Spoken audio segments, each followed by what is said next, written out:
Alright, gang, here we go. So this is Chem 2, Unit 5. We're starting our Chapter 9 material. We're going to start off by talking about VSEPR Theory. It's pretty awesome. Here we go. A lot of this should be reviewed from Chem 1, so it shouldn't be too difficult, although we will throw some new kinks in there. Should be lots of fun. Alright, so molecular shapes. Lewis structures is what we spent a lot of time talking about. Now, the problem is Lewis structures, they show us the way the atoms are connected, but they don't tell us the actual geometries, like how does this thing actually look in real life. So in order to do that, we're going to use the Lewis structures that we've drawn to help us determine the shapes. All right, so here they've got a bunch of drawings of really common ones, and we'll kind of look at all of these more in depth as we go. All right, so really what we want to figure out is what determines the shape of the molecule. Okay. The shape of it is determined by two things, the bond angles and the bond lengths. And they determine the shape and the size of the molecule. Okay. Now really what we get down to is that these nucleuses they're positively charged, and they kind of get spread out from one another just purely because they're separate nucleuses. And then what's connecting them is these electrons. All right, and so remember, in this bond, there's an electron pair. There's one here, and there's another one here, and they're pushing against each other, right? They're being attracted towards this positive end, right? We just talked about that when we talked about covalent bonding, that there's this electrostatic attraction between the electrons and the positive charges, the negatives and the positives. But at the same time, they're also being repulsed by each other. They're like, ew, you haven't taken a shower, I'm repulsed, or something like that. And so the electrons are pushing against each other.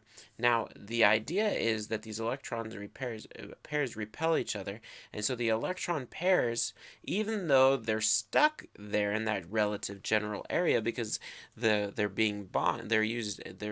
forming a bond between these different nucleuses, really they're trying to be as far apart as possible.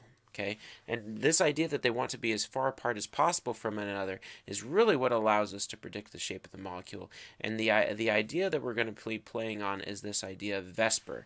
And VSEPR stands for Valence-Shell Electron-Pair Repulsion.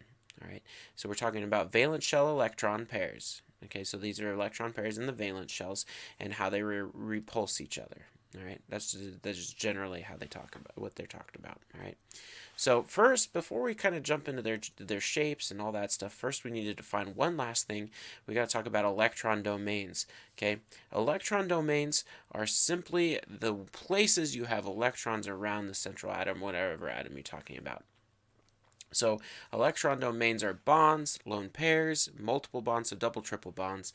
Okay, so if we have A here, this molecule A would have 4 electron domains. It's got a bond here and a bond here. That's 2, and then this double bond counts as 1, and then this lone pair counts as 1. So you got 4 electron domains around that atom there. All right. Now, so this model here, we're going to be using these balloons to kind of show us what these shapes look like. So when we have a linear molecule, that really means that we have, so in all of these cases, the knot here in these balloons, the knot is our central atom. Okay, so this is our central, and then these are the electron pairs and the bonds that are stuck off from those. So the other nucleus would be over here, okay, and over here, and then you've got your 2 electron that are kind of floating around here. So these would be maybe we should label them electrons. So anyway, so because the electrons are going to repulse each other, these electron pairs are going to repulse each other. When you have 2 areas like this, they're going to be linear. It's going to form, this is the farthest apart they can be from one another. When you have 3 of them, this is the farthest apart they can be from each other. And then when you have 4 of them, this is the farthest apart they can be from each other. All right, it's just that simple. Okay. So we're going to go through the electron-domain geometries, and we're going to show the electron-domain geometries from 2 to 6 electron domains around a central atom. Okay, and remember, all you have to do to find electron domains is count the number of bonds, lone pairs, etc. All right. So electron-domain geometry, when you have 2 electron domains, your linear is your electron domain. We call it linear, and each of these guys is 180 degrees apart. If you have 3 electron domains, Okay, here, so you've got forming like a little triangle here. This is going to be they're farthest apart from one another. So that's the trigonal part because it's like a triangle, trigonal triangle. Okay, and then it's planar, right? Trigonal planar, and it's planar because they're all in the same plane. It's a flat molecule.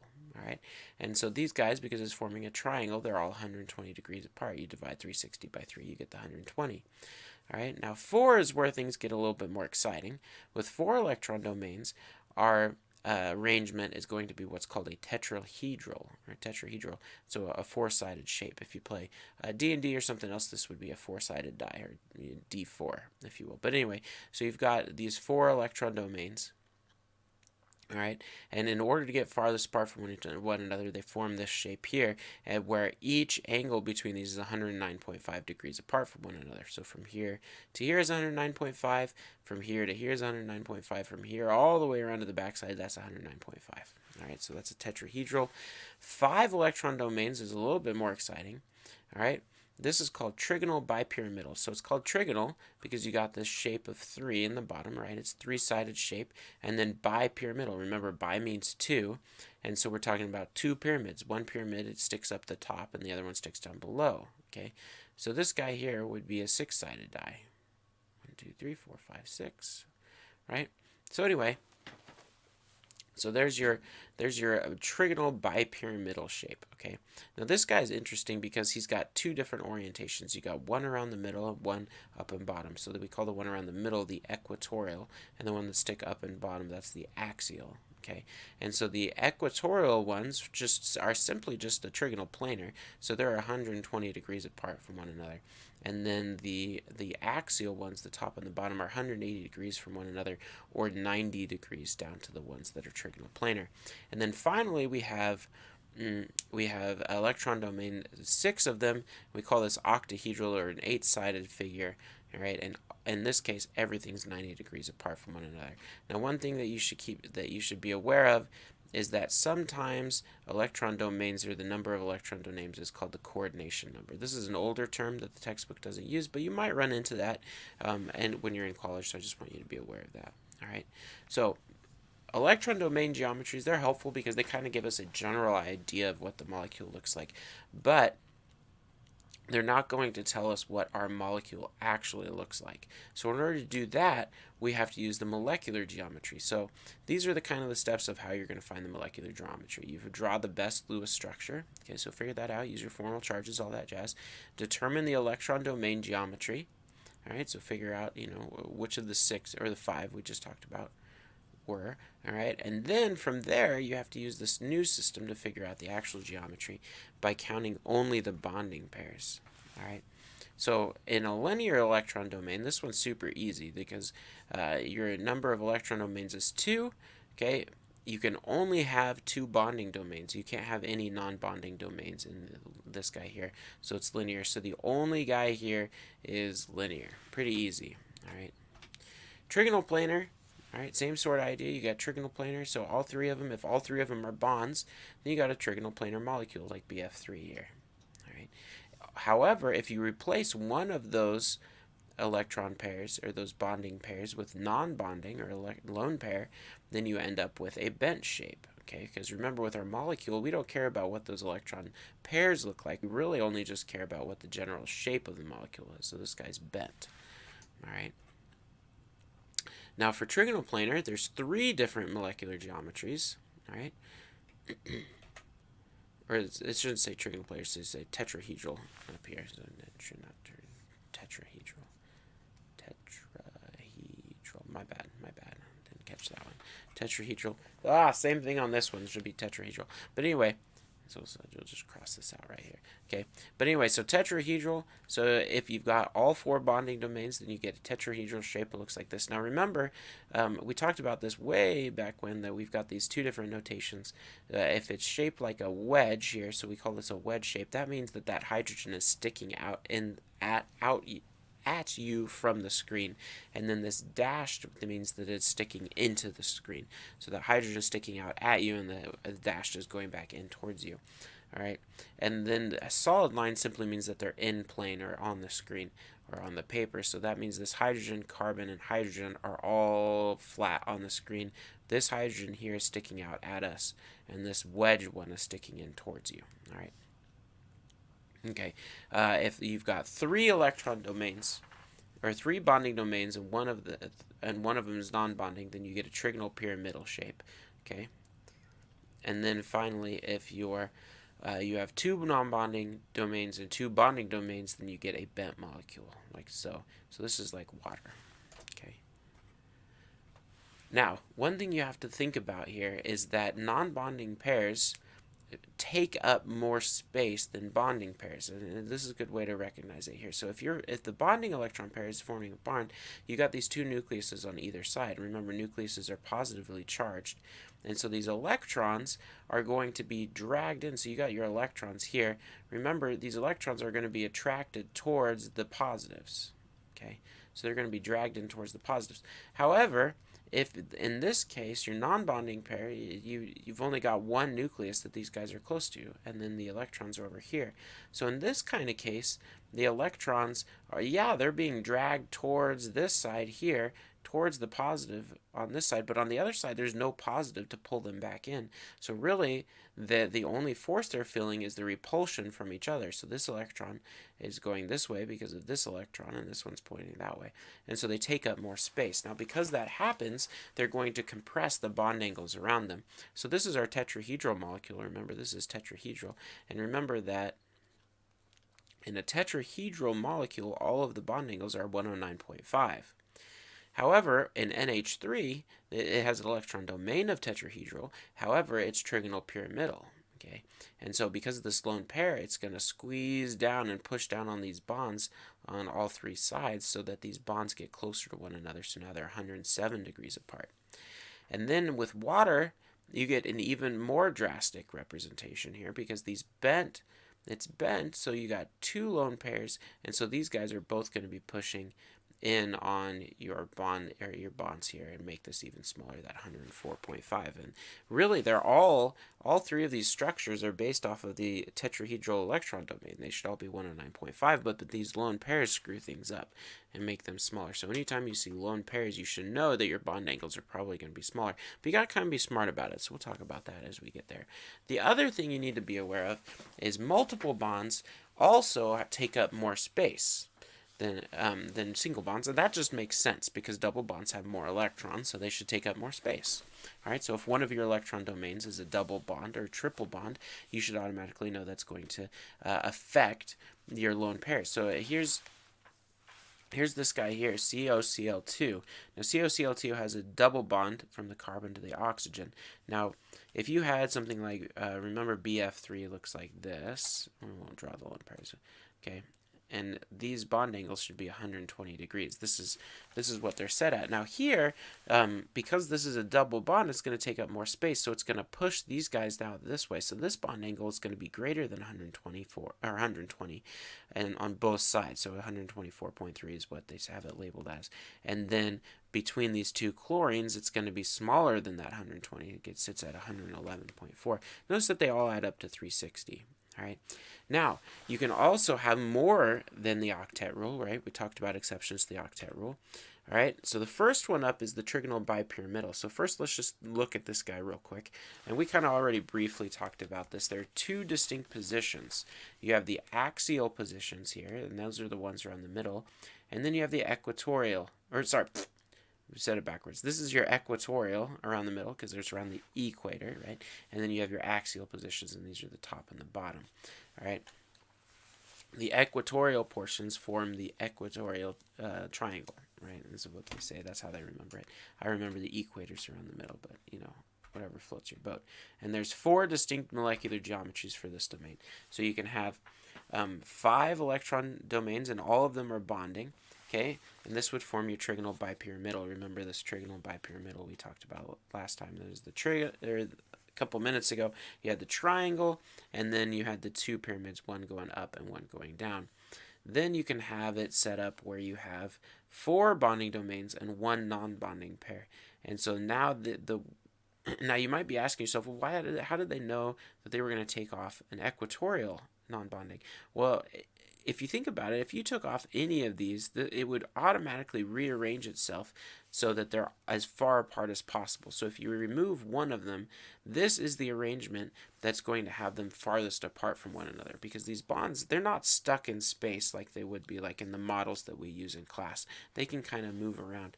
And so this is the orientation that lets them be as far apart as possible. So this guy is called a seesaw molecule. It's called seesaw because it kind of looks like a seesaw. All right, so you can imagine like these two guys here would be the feet on your seesaw, so it kind of look like this, and then the other one is like this, and you can imagine that it would just kind of rock back and forth, like, you know, this would go up and then it come, you know, go back and forth like that, and you'd end up with a seesaw. Okay, so that's where it gets its name. It's like the one time they decided to have fun with it.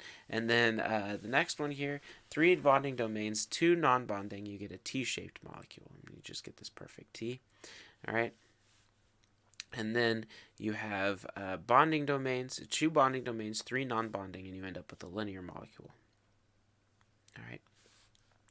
So remember, in this guy here, this is 90 degrees from here to here. This is just our basic one, and then from here to here is 120.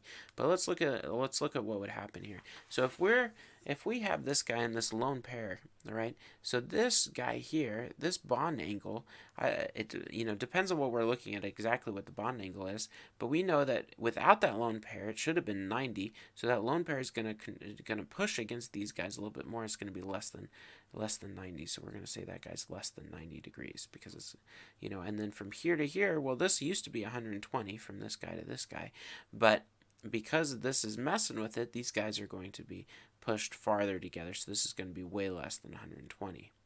All right. And then T-shaped, same sort of idea. We're going to push these guys, so we're going to be less than 90 degrees going from here to here. All right, less than 90. And then, but then linear, think about this real quick. If we put this, what's the bond angle going to be from here to here? Well, the bond angle from those two, well, they're, you know, opposite each other, so they're close to 180. Well, how close? Well, it turns out they're going to be exactly 180 degrees because 180 degrees, because these lone pairs that are around the middle, yeah, they're pushing down and away, trying to get rid of these bonds, but those bonds ain't going nowhere because they're getting pushed equally hard on the opposite side. Finally, we have octahedral electron domains. All right, so this guy has several different ones here. All right. All right, so you get octahedral electron domains. So 6 bonding domains. All right, you get octahedral. All right, so that's just the normal guy there. Remember, these guys are all 90 degrees apart. Then for 5 bonding domains and 1 non-bonding domain, okay, we get this new guy called a square pyramidal. So you can kind of imagine you make a square at the bottom, and then you get a pyramid going up like that. So you get that pyramid shape. So that's your square pyramidal. And then this guy here, you get 4 and 2, you get a square planar. And it's square because, you know, you're making a square and it's planar because they're all on the same plane. All right. If you remove another one, you end up with T-shaped. You move another one, you end up with linear. Okay, pretty exciting stuff. Shapes of larger molecules. Now this is where life gets a lot more exciting. Before, we've just looked at a bunch of molecules that have a central atom and a bunch of just things attached to it. And so that's pretty cool. But really, the vast majority of molecules out there exist as like a combination of like not just one central atom. It's lots of things connected to one another. So we need to be able to describe the shape and the bond angles of individual molecules as a whole. All right, so for example, we're looking at this guy here. Remember, in this example, the black ones are carbon, whites are hydrogens, and red are oxygens. So the electron domain geometry of this carbon atom here would be tetrahedral because we have 4 electron domains. They're all bonding, so it's both the electron domain geometry is tetrahedral and the molecular geometry is tetrahedral.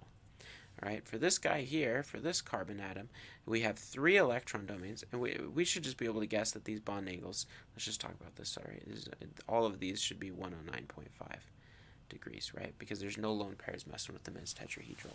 Now this guy here, we know that, so this is carbon, this would be a 3 electron domain, so it's trigonal planar. Okay, and so its molecular geometry is also trigonal planar because it doesn't have any lone pairs.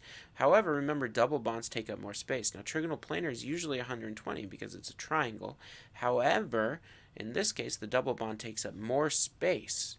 Okay, so that means this is going to be a greater than 120-degree angle on both sides, but then this guy here is going to be less than 120, all right, to make up for it.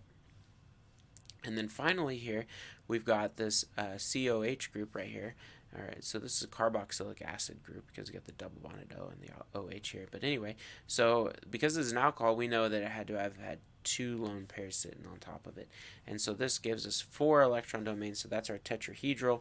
And then we end up with bent. Okay, so we know that this will be far less than 109.5. For electron domains. So let's do just a couple of practice problems here.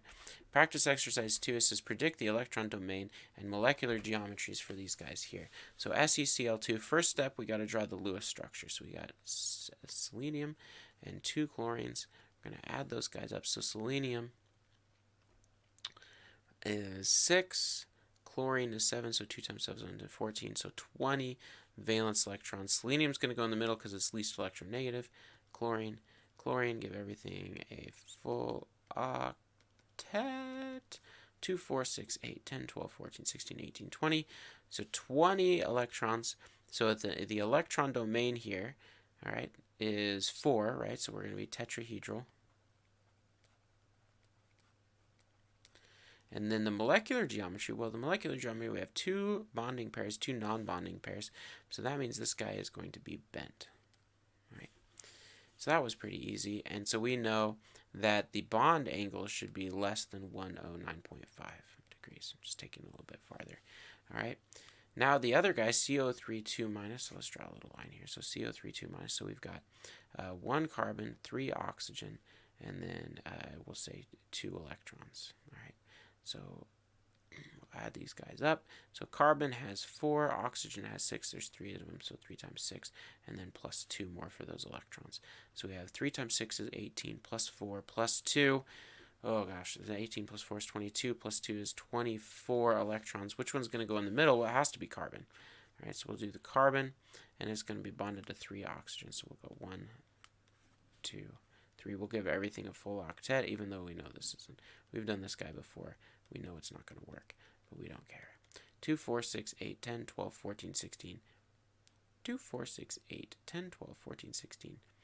18, 20, 22, 24, 26. So we've got 2 too many electrons, so we'll put in a double bond. So we'll get rid of those guys there, and we'll add in our double bond like so. All right. Now, we also know that based on this, right, so this is our structure, and we'd have to write the 2 minus. Now, we know that this would form resonance structures, right? So let's draw the resonance structures up here, maybe a little neater where we have a little bit extra room here. So we'd have one structure like this, so we'd have a double bond C and a single bond O, right? Oops, too many electrons, but nobody cares. All right. And then we'd also have another resonance structure where it's like this, C, double bond O, O. I'm not going to draw in all the lone pairs, just save myself time. And then the last one, last resonance structure, would be like this, C, double bond O, O, like this, right? And all these would be 2 minus, 2 minus, 2 minus. But anyway, so even though this is the Lewis structure, this is the best Lewis structure, remember, really if we were going to draw out this resonance structure as the hybrid resonance, it would really look like something like this, right? You'd have the carbons attach it to the oxygens, but then you would have the dashed line representing those double bonds across all of them. Yeah, like that. So there's your 2 minus. So each of those have partial double bond characteristic, and that's going to come into play here in a second. All right, so we've got 3 electron domains. So we've got a trigonal planar, planar, and all of them are bonding, so it's also trigonal planar. The electron domain and the molecular geometry are the same. Now let's think about the bond angles here. Now based on this, what we looked at before is we thought that, well, this bond angle would be bigger than 120, and this bond angle would be smaller than 120. But we know based off resonance, this is why we drew out all of these resonance structures, is that because all of these have equal amounts of double bond characteristic, because those electrons have been delocalized, okay, that all of these are going to be equally pushing on each other, so this is going to have exactly 100 degrees, 120 degrees. Kind of an interesting case and worth thinking about. All right, let's do one where we have to do a bigger molecule here, okay. Let's try SF5 plus. So we got S, F, and then plus, so that's minus 1 electron. All right, so we're going to add these guys up. Sulfur has 6, fluorine has 7, and we're going to subtract 1. So 6 plus 7, so 12 electrons. Okay. Oh my gosh, I've got 5 of these, so 5 times 7. That was really stupid. I was like, what? All right. Let's erase this real quick. Let's do it a little bit smaller so we have a little bit more room to draw our structure here. All right. All right, so we got S, 5F, and minus 1 electron. So we got sulfur 6, 5 times 7, and then minus 1 for that plus sign. So essentially it's just 5 times 8, which is 40 valence electrons. All right. So sulfur is going to go in the middle, right? Because fluorine's never, ever, ever going to 1,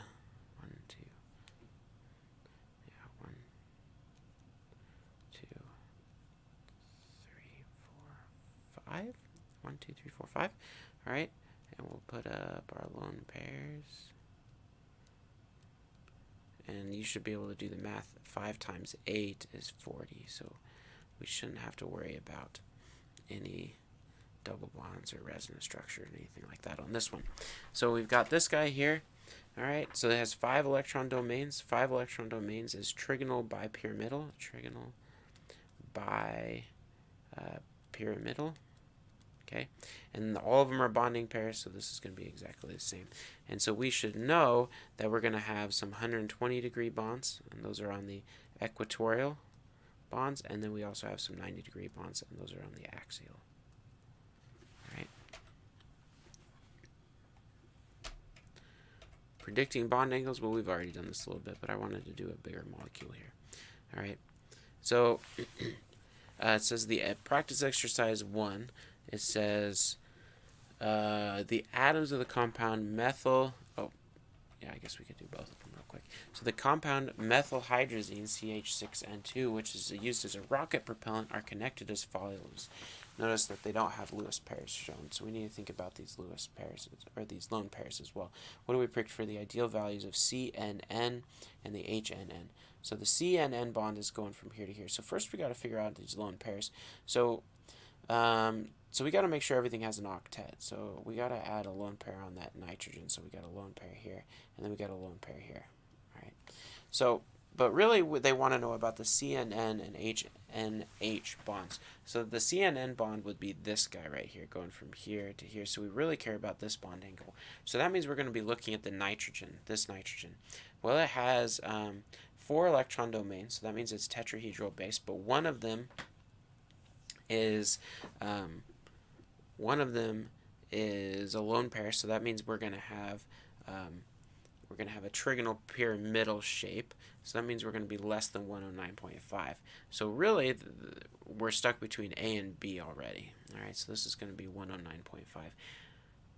109.5, but we know that it should be less than 109.5. Then from HNH bond here, all right, so this is also trigonal pyramidal, so it should also be less than 109.5.